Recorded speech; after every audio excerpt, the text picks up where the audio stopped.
और श्री श्री रविशंकर जी ने मुझे पहली बार माइक पकड़ाया था तो मैं गा पाया। I feel I am very blessed कि मुझे इतने छोटी सी उम्र में स्पिरिचुअलिटी का अनुभव हुआ और मैं उसमें आया। एंड वेरी, आज मदर्स डे भी है तो thankful to my mom also and for every day also, every day. But उनकी वजह से मैं इस माध्यम में इस जगह आ पाया। तो फिर मैं इंजीनियरिंग भी की और मैं सत्संग में गाता था और जो भी होते थे वीकेंड में, और इंजीनियरिंग में भी मैं ट्रैवल करता था पंजाब में और हर जगह। फिर 2007 में मैंने इंजीनियरिंग कंप्लीट की थी एंड उसके बाद I used to work also. और मैं जब बिकॉज मेरी फैमिली में किसी ने गाया नहीं था उसके पहले, मैं पहली बार, मैं वही बता रहा हूँ, I am sharing my experience all, I am sharing my सत्संग विद गुरुजी। और 2007 में आई स्टार्टेड वर्किंग और मैं I was gaining some experience so that I can go to US for further studies. तो लेकिन मुझे लगा मैं इसके लिए नहीं बना, मैं कुछ और के लिए बना हूँ। मैं इसलिए नहीं बना कि मैं ऑफिस में बैठा रहूँ और मैं वैसे ही मेरा जीवन व्यतीत हो जाए। बट उसके बाद मैंने सोचा कि मुझे वो करना चाहिए जो मेरा अंतर आत्मा जो मुझे कह रही है, कि मुझे लगा मैं गाने के लिए बना हूँ। तो मैं करता रहा एंड गाता रहा। और 2010 में there was a satsang in Delhi, there is a place Friends Colony. तो वहाँ पे मुझे मैं गा रहा था, आई थिंक जन्माष्टमी का सत्संग था। तो वहाँ पे मुझे बैम्बी आंटी ने सुना। बैम्बी आंटी बहुत पुरानी संगत में से है हमारे गुरुजी में। तो 2010 की बात है, आई थिंक अगस्त की। तो अगस्त में उन्होंने मुझे सुना था और उन्होंने मुझे सितंबर में अपने घर में बुलाया। उनके घर में बहुत सुंदर दरबार था और गुरुजी का वहाँ पे सत्संग के लिए मुझे पहली बार बुलाया। उसके पहले मैंने कभी भी गुरुजी का स्वरूप नहीं देखा था, कभी भी मैंने गुरुजी के बारे में सुना नहीं था। और वो पहली बार मैंने गुरुजी का स्वरूप देखा उस दिन। और मैं उस दिन बहुत तबीयत खराब थी मेरी, और मैं यही के सोच रहा था मैं कैसे गा पाऊंगा। तो उन्होंने पहले सत्संग शुरू होने से पहले मुझे, मेरे गाने से पहले ही मुझे चाय प्रसाद दिया। और पता नहीं कैसे मुझे क्या हुआ और मैं समाओ सत्संग मैनेज कर पाया, गा पाया।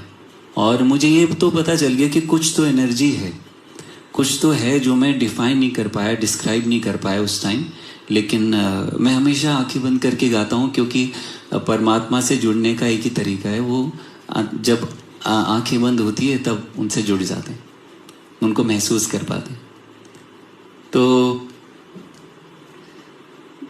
2010 में जब ये सत्संग हुआ तब somehow मुझे ऐसे लगा कि मैं अपने जैसे होता है ना कि फीलिंग होती है जो अपने घर पे आने के बाद जो आपको सुकून मिलता है, वैसा सा लगा मुझे।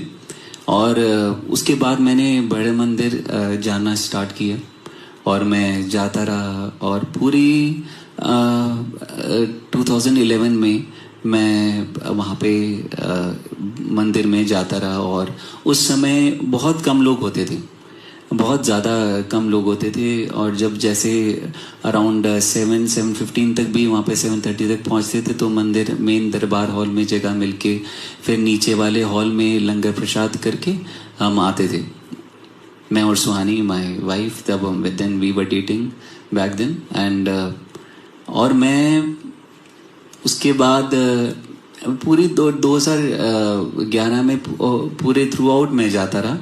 और 2012 में ऐसे ही 2012 में भी जाता रहा। और फिर क्या हुआ, और ऐसा लगा कि जैसे जो मैंने एक्सपीरियंस किया है कि उस एक्सपीरियंस को आप डिस्क्राइब नहीं कर सकते। ऐसा लगता है कि वो आपके साथ हैं और वो आप जैसे वो जो निराकार शक्ति है वो आप महसूस कर सकते हो।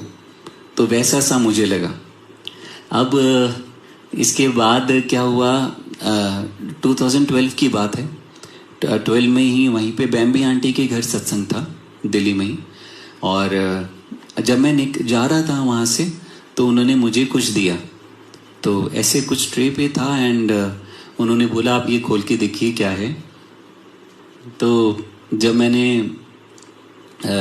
देखा का ऊपर से देखा तो उसमें गुरुजी के चरण थे, उनके खुद पहने हुए चरण, जो जूती उन गुरुजी ने खुद पहनी हुई थी वो थी।